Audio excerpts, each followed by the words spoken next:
Marvel vs. DC is a game I think most of us want. Ever since video games were conceived and the first crossover happened, everybody has been having the conversation, when are we going to get a Marvel vs. DC game? That's always a conversation people bring up, and I actually think it's more likely than not likely.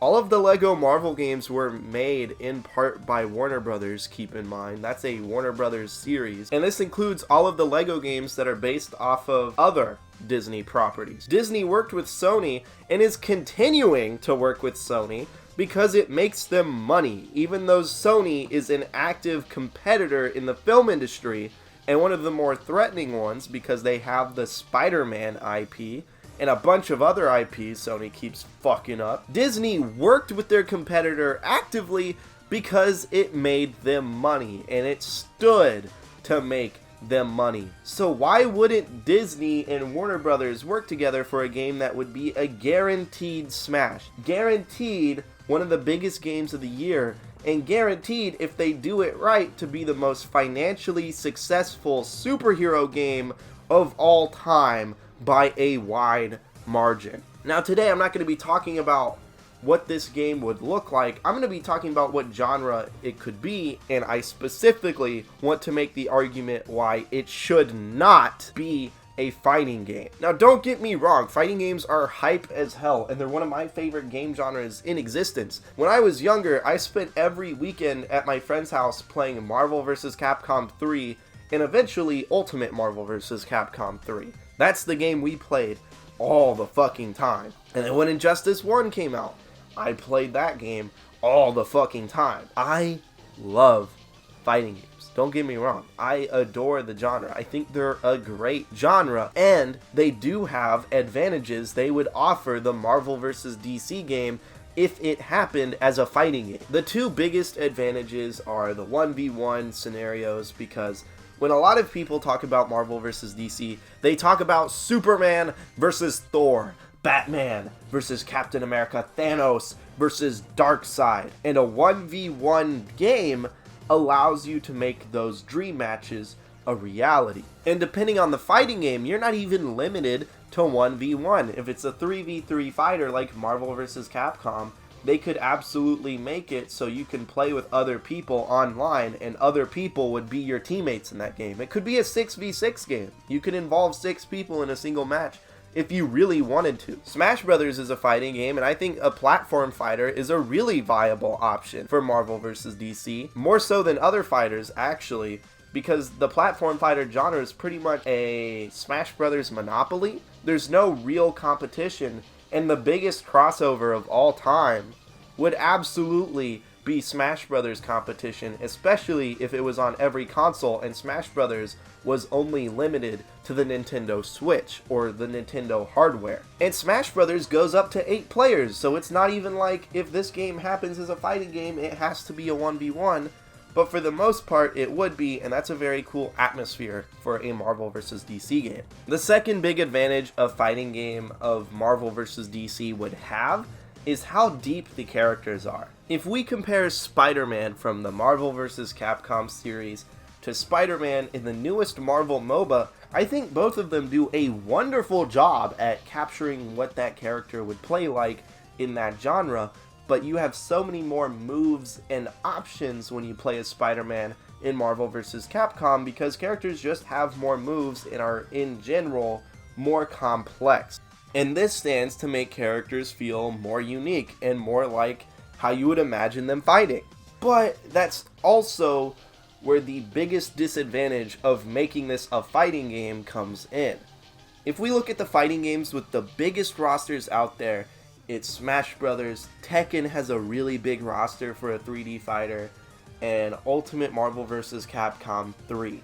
Smash Brothers almost has 80 fighters, but it took 20 years of games and assets that they've developed over 2 decades of hard work to be able to make that 70 character roster a possibility. Do you think Smash Brothers would have 70 characters if it built them all from the ground up? Probably not. It would probably launch with like 30 to 40 characters if it had to build every single one of them from the ground up. Tekken 7 has, I believe, a roster in the 40s right now, but that's only after 3 seasons of DLC. And Ultimate Marvel vs. Capcom 3 had 50 characters, but 14 of them came post-launch. And if we talk about what other genres look like post-launch, mainly MOBAs who have been supported for years, and this is definitely a game that could be successful enough to be supported for years. Tekken 7, who has been supported for years, has a roster in the 40s. Smash Brothers, who is building its roster for 2 decades, has a roster almost in the 80s. Smite, League of Legends, and Dota all have over 100 characters to play as, and they've been building their roster for years too. The fact of the matter is, if we make it a fighting game, we're limiting ourselves on what characters can appear. As someone whose favorite Marvel and DC characters aren't the main cast, I'm not a big Avengers guy. I'm gonna be real with you. I think the X-Men are much more interesting. I wish the Fantastic Four would get a good movie because they're one of the best teams in all of comic books, and they have the best villains in all of comics, bar none. You cannot fucking compete with Galactus and his Heralds, or the Skrulls, or Doctor Doom. The Fantastic Four villains are so good, they use them for a lot of overall Marvel crossovers. But the Fantastic Four aren't exactly big characters right now because they haven't had successful movies, so they would almost definitely be cut from the roster. Versus if it's a MOBA, there's a Marvel MOBA in beta right now, and almost all of the Fantastic Four are already in the game. That's part of why I love that MOBA so much, is that because it's a MOBA, they're allowed to put in so many characters and represent so much of Marvel in this multiplayer game, and the same would absolutely be true for DC.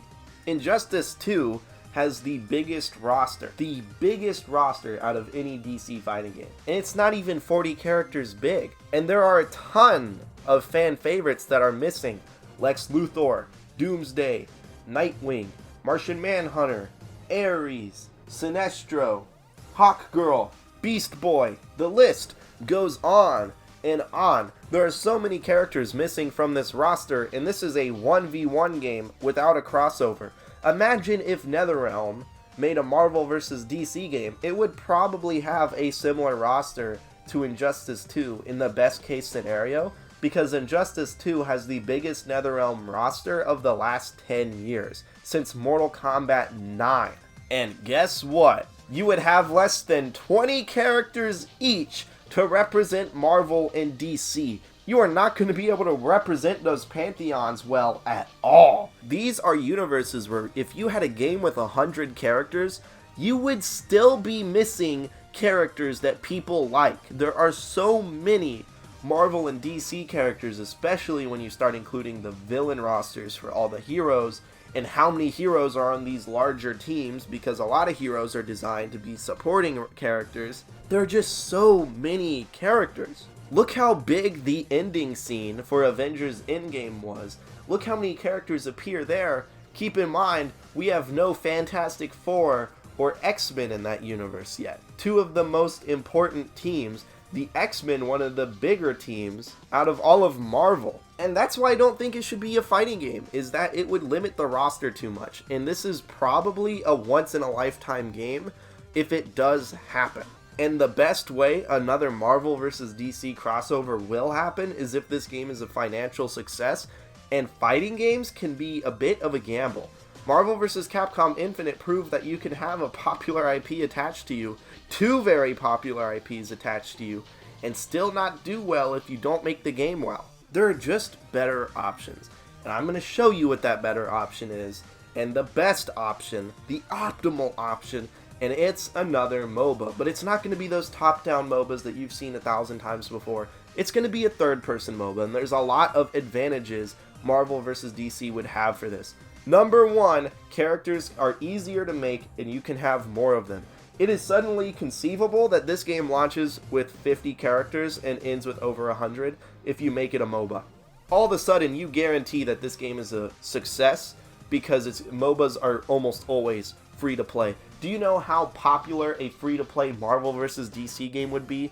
It would do fucking gangbusters. It would be one of the biggest games of that year in terms of player base by a mile. Battlefront 2 almost sold 10 million units in its first 3 months of existence after being one of the most clowned on games and universally shit on games by critics and fans alike, it still almost sold 10 million units, which most games would kill for.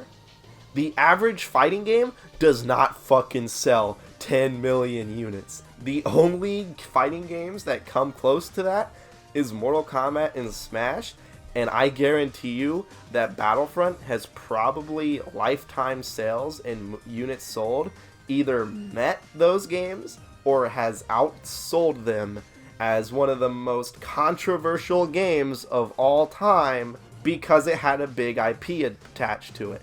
Now take a bigger IP, because I hate to break it to you Star Wars fans, Star Wars is not the biggest IP in the universe anymore. Marvel is. Marvel is way more successful than Star Wars, especially in recent years. And then if you combine Marvel with the company everybody associates as their main competitor, the company with iconic characters like Batman, Superman, Wonder Woman, the Joker, and fucking Aquaman, this game is going to be a colossal success. And I did say that Spider-Man is more representative of himself and is deeper quote unquote because of how many moves he has. But let's go into the Marvel Super War, which is the MOBA I'm talking about. Let's go into the Marvel Super War character design, and all of a sudden you'll see, holy shit, yes, it works. Marvel Super War has some of the coolest character design I've seen in a MOBA, and I've been playing Smite for 5 years off and on. I've played League of Legends, I've dabbled with Mobile Legends and Arena of Valor, I've dabbled with quite a few MOBAs. Marvel Super War has some of the most unique characters ever. Let's talk about fucking Thanos. Thanos, as he levels up, can claim Infinity Stones, which drastically changes how his abilities work. Thanos can change his playstyle as the match evolves around him, making him one of the most adaptable characters in the game. Let's talk about Ant-Man and Ghost, two of my least favorite MCU characters. Ant-Man shrinks and grows at a whim, and when he grows, his attacks cover huge ranges. They're huge area of effect attacks all of a sudden, and that's just his basic attacks. That's not even going into his special moves. That's one special move that lets him grow and him swinging on people with basic attacks. Let's talk about Ghost. Ghost is my least favorite MCU villain, or at least one of them, and she is one of the coolest looking characters in all of Marvel Super War. Her whole gimmick is that she can walk through characters, and if you don't know, you can be body blocked in MOBAs. You can't walk through people in most of them. In some of them you can, for the most part, no. But Ghost can walk through people, and not only can she walk through people, but her next basic attack after she walks through someone does the damage of an ability. So all of a sudden you have this assassin who has this really cool playstyle of like walking through enemies and harassing them, and she has abilities that lets her walk through them. She has abilities that like encumbers other characters that she wants to walk through. She's a very well designed character, and this is a mobile game. This isn't even what a AAA game with a AAA budget could do. And now I'm going to put Smite gameplay on the screen, and it doesn't even feel like a MOBA anymore. It feels like a third person, it feels like third person Overwatch or PvP in an MMO. It doesn't look like I'm playing a MOBA immediately. The only thing that gives away it's a MOBA is I have 4 abilities, there are towers, there are minions, and there's a jungle.